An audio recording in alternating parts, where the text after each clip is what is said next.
राजा के यहाँ बुद्ध का जन्म हुआ। पिता ने ज्योतिषों को बुलाकर भविष्य पूछा। उन्होंने कहा, या तो ये सम्राट होगा और या तो ये साधु होगा। एक तरह से देखा जाए तो सच्चा सम्राट भीतर से साधु ही होता है। जब ज्योतिषों की भविष्यवाणी राजा ने सुनी तो वो घबरा गए कि मेरा बेटा साधु हो जाए, ऐसा ठीक नहीं होगा। राजा ने पूछा, कोई उपाय बताएं, क्योंकि मैं चाहता हूँ कि राजा का पुत्र राजा ही बने। ज्योतिषों ने कहा, इसका लालन पालन व पूरा जीवन बड़ी सावधानी में बिताना होगा, अर्थात आपका पुत्र सिद्धार्थ कभी किसी बूढ़े व्यक्ति को न देखे, कभी किसी बीमार व्यक्तियों को न देखे और कभी किसी मरे हुए व्यक्ति को न देखे। जब तक ऐसा होगा तब तक वो राजा ही बने रहेंगे। अगर ऐसा नहीं हुआ तो वो साधु बन जाएंगे। राजा सुद्धोधन ने अपने पुत्र सिद्धार्थ के लिए बढ़िया से बढ़िया बड़े बड़े महल, अच्छे से अच्छा भोजन, दास दासियां और खाने पीने का सामान आदि वस्तुओं का ढेर लगा दिए। पिता ने पुत्र को सुख सुविधाओं में इतना उलझा दिया कि उसे बाहर का संसार याद ही नहीं आया। सुद्धोधन ने समझ लिया कि अब वो इतने सुखों के आगे साधु बनने का प्रश्न ही उपस्थित नहीं होता। वो निश्चित हो गए। राजा सुद्धोधन ने बिल्कुल पक्की व्यवस्था कर रखी थी कि उनका पुत्र सिद्धार्थ जीवन में कभी भी वृद्ध, बीमार और मृतक व्यक्ति को न देख सके, क्योंकि वो अपने पुत्र को खोना नहीं चाहते थे। सिद्धार्थ का जीवन ऐश्वर्य और सुख सुविधाओं में बीत रहा था। उनके जवान होने पर एक सुंदर कन्या यशोधरा से उनका विवाह हो गया। विवाह हो जाने पर सुद्धोधन की आधी चिंता मिट गई। अब तो शादी हो गई, अब कहाँ जाएगा? अब तो मेरा पुत्र बंधन में बंध गया, अब मैं उससे कहीं नहीं जाने का सवाल ही नहीं उठता। 1 वर्ष के बाद बेटे का भी जन्म हो गया। उसका नाम राहुल रखा गया। अब राजा सुद्धोधन को बिल्कुल पक्का विश्वास हो चुका था कि ये कहीं नहीं जा सकता। एक दिन सिद्धार्थ ने कहा कि पिताजी, आज तक मैंने कभी अपनी राजधानी नहीं देखी। आपकी आज्ञा हो तो मैं आज देख आऊं। राजा ने कहा, हाँ हाँ, अवश्य जाओ, अपना शहर देख कर आओ। एक सारथी को भी साथ में भेजा गया कि जाओ राजकुमार को राजधानी घुमा फिरा कर लाओ।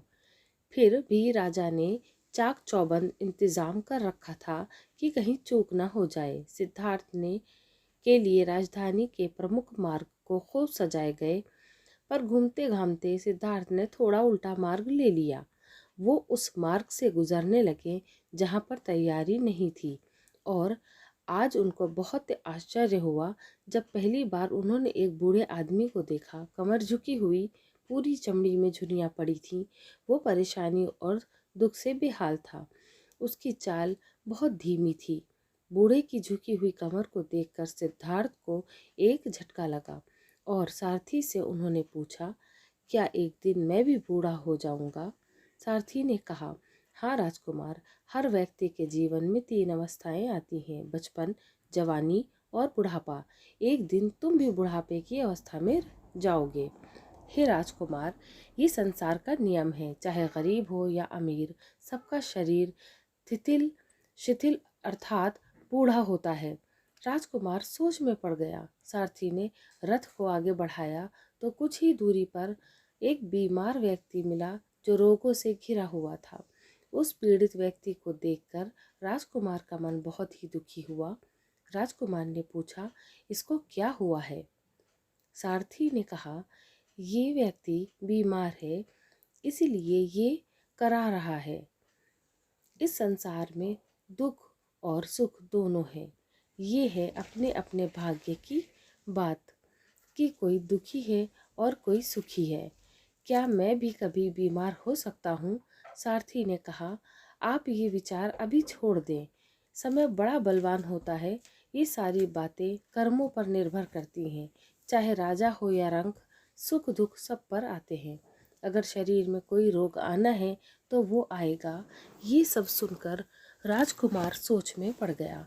सारथी ने रथ को कुछ आगे बढ़ाया तो सामने से 4 कंधों के ऊपर एक अर्थी को जाते हुए देखा। राजकुमार ने ऐसा पहली बार देखा था। उसने सारथी से पूछा, ये क्या है? ये आदमी मर गया है, ये मुर्दा है। जो व्यक्ति मर जाता है उसको बांध कर शमशान भूमि में ले जाते हैं, फिर वहां पर उसे जला दिया जाता है। राजकुमार ने कहा, क्या सबको मरना पड़ता है? हाँ, सबको मरना पड़ता है। ये मृत्यु लोक है। जो जन्म लेता है वो कभी न कभी अवश्य ही उसे मरना पड़ता है। तो इसका मतलब ये हुआ कि ठीक इसी तरह से एक दिन मुझे भी मरना होगा। मेरी देह भी मुर्दा होगी, मुझको भी 4 कंधों पर उठाकर ले जाया जाएगा, मुझको भी ऐसे ही रस्सियों से बांधा जाएगा। मेरे भी आगे पीछे घर के सदस्य रोएंगे, तड़पेंगे, और जिस संसार को मैंने इकट्ठा किया है वो सारा का सारा मुझसे छूट जाएगा। इसका मतलब ये हुआ कि क्या एक दिन मैं भी मर जाऊंगा? क्या एक दिन यशोधरा भी मर जाएगी? क्या एक दिन मेरा राहुल भी मर जाएगा? सारथी ने कहा, हाँ राजकुमार, एक दिन मैं भी मरूंगा, आप भी मरेंगे, यशोधरा भी मरेंगी, और राहुल भी मरेगा, क्योंकि ये सब मरने के लिए ही पैदा होते हैं। उस रात सिद्धार्थ सो न सके। सोचने लगे कि क्या संसार में इतना दुख है, रोग है, बुढ़ापा है, और ऐसे में मैं खा पी कर कैसे जी सकता हूँ? नहीं नहीं, ऐसा मुझसे नहीं हो सकता। मुझे खोजना होगा उस तत्व को जो दुख, पीड़ा और शोक से रहित हो, जो भय, भ्रम और भूल से परे हो, जो अनंत आनंद से भरा हो, जिसे पाकर फिर और कुछ पाने की इच्छा ना हो। सिद्धार्थ वैराग्य के शिखर तक पहुंच चुके थे। बस उसी रात को उन्होंने घर छोड़ दिया। सारथी ने कहा कि नगर की सीमा से दूर चले चलो। नगर के बाहर पहुंचकर सारथी को लौटा दिया। फिर कई दिनों तक वन में चलते गए। एक घने पीपल के वृक्ष के नीचे आसन लगाकर ध्यान में लीन हो गए। इसी तरह की दिलचस्प और बहुत ही अच्छी कहानियों के लिए मेरे चैनल को सब्सक्राइब ज़रूर करें।